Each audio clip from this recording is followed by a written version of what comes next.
ಇಲ್ಲದವನ ಬಾಳು ಹಾಳು ಎಂಬ ಮಾತಿದೆ. ಬಡತನದಿಂದ ಅದೆಷ್ಟೋ ಮಕ್ಕಳು ಇಂದು ಶಿಕ್ಷಣ ವಂಚಿತರಾಗುತ್ತಿದ್ದಾರೆ. ಹೀಗೆ ಬೀದಿಯಲ್ಲಿ ಬಿದ್ದ ಮಕ್ಕಳು ಶಿಕ್ಷಣ ವಂಚಿತರಾಗುವುದನ್ನು ಕಂಡ 9 ವರ್ಷದ ಬಾಲಕ ಆ ಮಕ್ಕಳಿಗೆ ತಾನೇ ಶಿಕ್ಷಕನಾಗುತ್ತಾನೆ. ತನ್ನ 9ನೇ ವಯಸ್ಸಿನಲ್ಲಿ ಶಾಲೆಯೊಂದನ್ನು ತೆರೆಯುವ ಮೂಲಕ ಮುಖ್ಯ ಶಿಕ್ಷಕನಾಗುತ್ತಾನೆ. ಈ ಬಾಲಕ ಬಾಬರ್ ಅಲಿ. ಪಶ್ಚಿಮ ಬಂಗಾಳದ ಮುರ್ಷಿದಾಬಾದ್ನ ಆತ 9ನೇ ವಯಸ್ಸಿನಲ್ಲೇ ಬಡ ಮಕ್ಕಳಿಗೆ ಶಿಕ್ಷಣ ನೀಡಬೇಕು ಎಂಬ ಕನಸು ಕಂಡವನು. ಶಾಲೆಗೆ ಹೋಗುವಾಗ ಪ್ರತಿದಿನ ಬೀದಿಯಲ್ಲಿ ಶಿಕ್ಷಣ ವಂಚಿತ ಮಕ್ಕಳನ್ನು ನೋಡುತ್ತಿದ್ದ ಆತನ ಮನಸ್ಸಿಗೆ ಬೇಸರವಾಗುತ್ತಿತ್ತು. ಅವರ ಹಿಂದುಳಿದ ಆರ್ಥಿಕ ಪರಿಸ್ಥಿತಿಯ ಕಾರಣ ಆ ಮಕ್ಕಳು ಶಾಲೆಗೆ ಹೋಗಲಾಗುತ್ತಿರಲಿಲ್ಲ.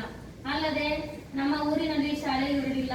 ನಾನು ಕೂಡ ಪ್ರತಿದಿನ 10 ಕಿಲೋಮೀಟರ್ ದೂರದ ಶಾಲೆಗೆ ನಡೆದುಕೊಂಡೇ ಹೋಗುತ್ತಿದ್ದೆ ಎಂದು ತಮ್ಮ ಅಂದಿನ ದಿನಗಳನ್ನು ತಿಳಿಯುತ್ತಾರೆ ಬಾಬರ್.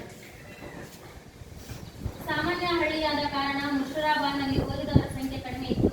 ಬಡತನ ತಾಂಡವಾಡುತ್ತಿದ್ದ ಕಾರಣ ಯಾರೂ ತಮ್ಮ ಮಕ್ಕಳನ್ನು ಶಾಲೆಗೆ ಕಳಿಸುತ್ತಿರಲಿಲ್ಲ.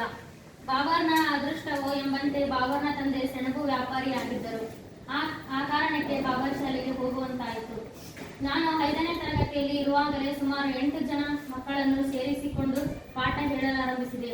ನನಗೆ ಶಾಲೆಯಲ್ಲಿ ಕಲಿಸಿದಷ್ಟನ್ನು ನಾನು ಆ ಮಕ್ಕಳಿಗೆ ಕಲಿಸುತ್ತಿದ್ದೆ ಎಂದು ತಮ್ಮ ಪಾಠದ ಆರಂಭದ ದಿನಗಳನ್ನು ವಿವರಿಸುತ್ತಾರೆ. ಬಾಬರ್ ಮನೆಯ ಹಿಂದಿನ ಪೇರಳೆ ಮರದ ಕೆಳಗಿನ ಜಾಗವೇ ಶಾಲೆಯಾಯಿತು.